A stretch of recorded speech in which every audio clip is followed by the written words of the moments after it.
My beginning with the injury, I was in the Navy, got hit by a car, and it took them about 3 years to figure out that stuff was pretty messed up in me. And I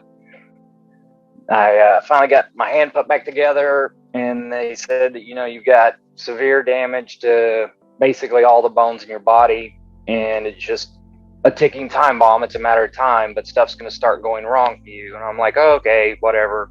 And then stuff starts going wrong, and you start dealing with it. And so I had a disc rupture in my back, and they went in, did the surgery on it, and that was in 2004. And then they said, oh, you're gonna be fine. And then 9 years later, it ruptured again, but this time it had segmented out like an orange in there. And whenever the surgeon took all the pieces out, there was one missing, and so they had to go exploring to find it. And it had went down a vertebrae, a full vertebrae lower, and pressed into the nerve canal and almost completely severed the right sciatic nerve. And so they put the hardware in me and did the bone grafts. And then I woke up in the recovery room.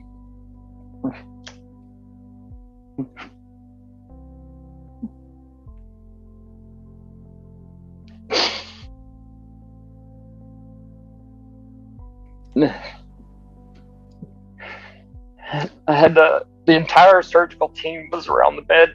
So you're half out of it, but you realize something's not right because you've had a lot of surgeries and you've never had everybody standing here when you wake up. So he said the surgery went great, explained what happened with the disc, and he said you're never going to walk again, and if you do, it won't ever be unassisted. And I was like, oh, okay. I look at my feet and I wiggle my toes. I was like, I can move my toes, I can walk. I mean, literally, that's what I thought. And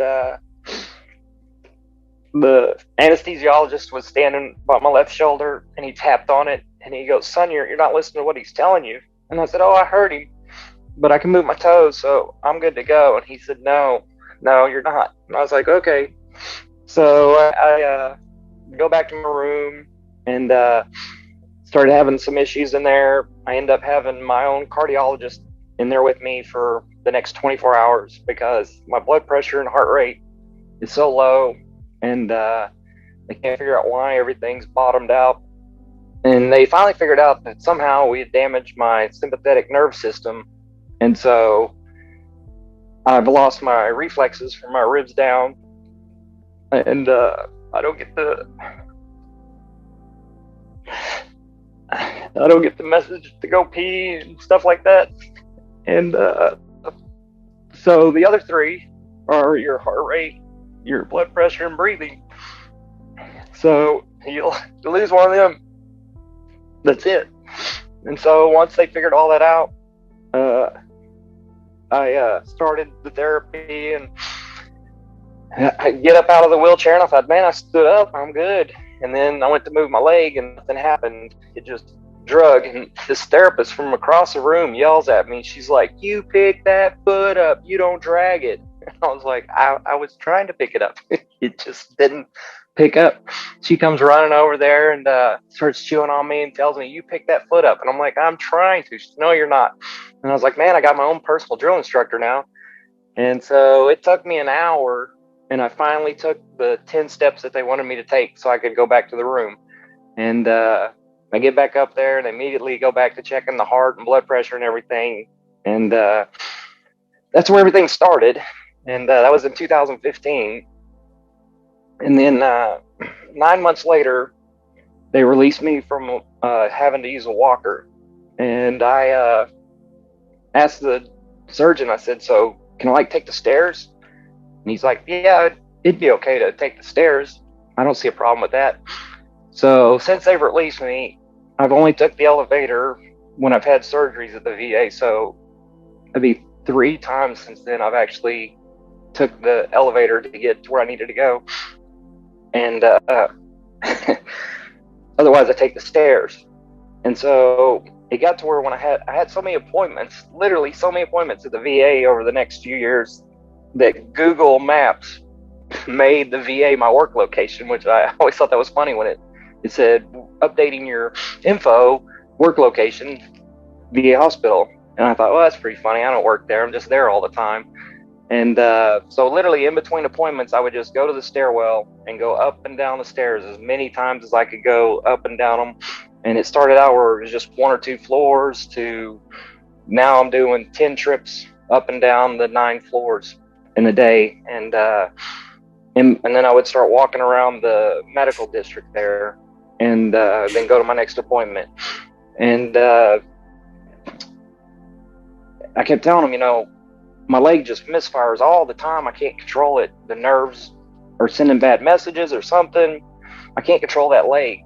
And they're like, that's just part of it, the damage you got. I'm like, okay, well, during the therapy, they put me on a stationary bike.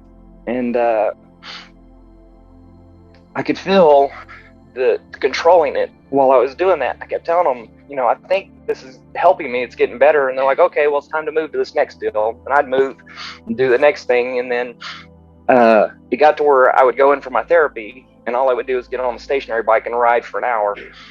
And then I kept telling them, hey, we need to get some kind of like cycling group going. You'll keep taking me to this adaptive sports for pickleball and tennis and all this other stuff, but we need to do a cycling one. And the therapists were like, oh, we don't have money for that. They won't let us do it. And I just kept on and on and on. Well, one of them finally looked, and sure enough, the VA has that. She said, we've got this group coming from Colorado. It's called Adaptive Adventures, and they're going to do a clinic, and then we'll be able to get you guys out here riding. I was like, this is awesome. And so that's when I met Chris, and he was a different kind of cat. I mean, I was really mesmerized by the guy because he was very hard charging and very energetic, and he's the same age as me, and I had none of that. I mean, I just literally just get through the day to get to tomorrow. That's all I cared about. I just got to make it through today so I make it to tomorrow. And this dude's just full of energy, and I'm like, man. So we do the clinic, they leave, and we start our cycling program, and they come back for a fall clinic. And she asked us that had been there if we could come volunteer to help with the new guys. I was like, yeah, I'll be there. And we were doing the clinic, and Chris goes, oh, I got to take this phone call. It's really important. We're fixing to go to Puerto Rico. I got to talk to this guy. So we just kept doing what we was doing. And he gets off the phone. I could tell he was upset, agitated about something. And then he's over there talking to the therapist and asked, do you have anybody that could go ride 300 miles in 3 days in Puerto Rico? And the therapist just turns and points at me. And he's like, you could tell like the look on his face, like, are you sure that guy can do it? She's like, yeah, that's the guy that can do it.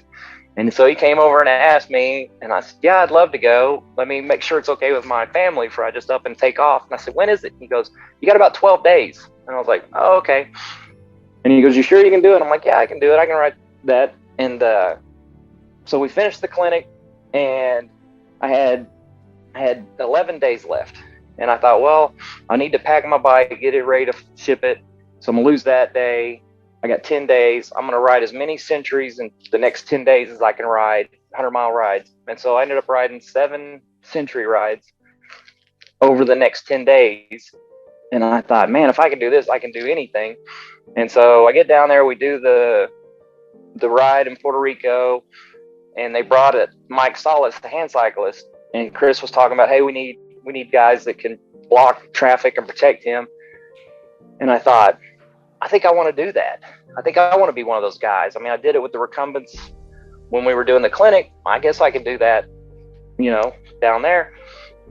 And so, I started out the first day and started talking to Mike, and we're just riding along, and I'm making sure the traffic's giving him enough room that he can do what he needs to do.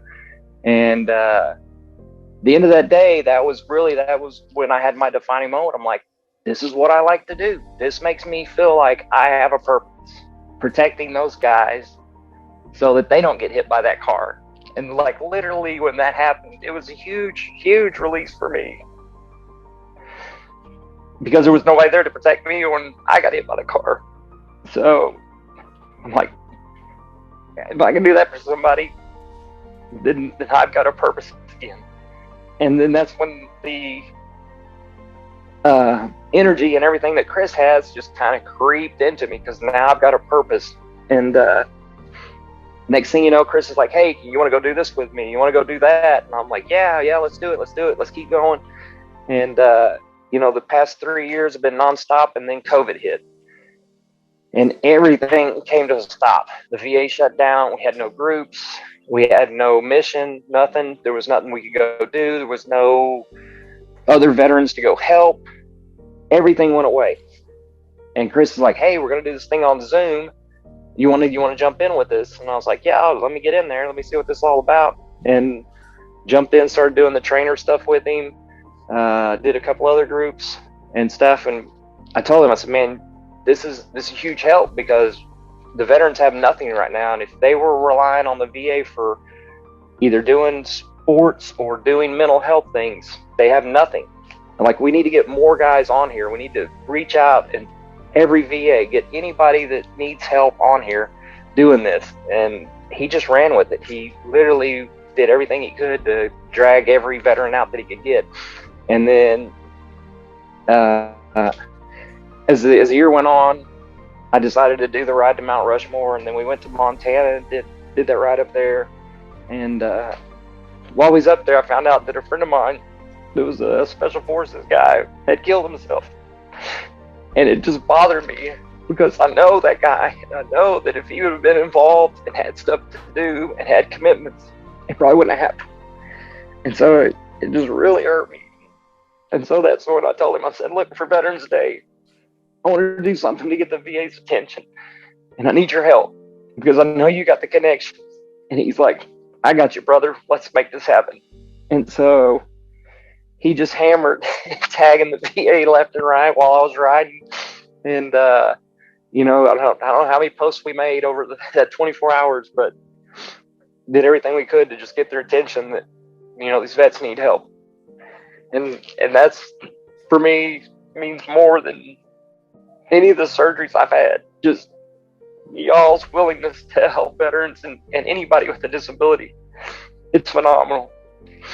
And I can't thank anybody enough, especially Chris. So, Chelsea, I'm going to turn it back over to you.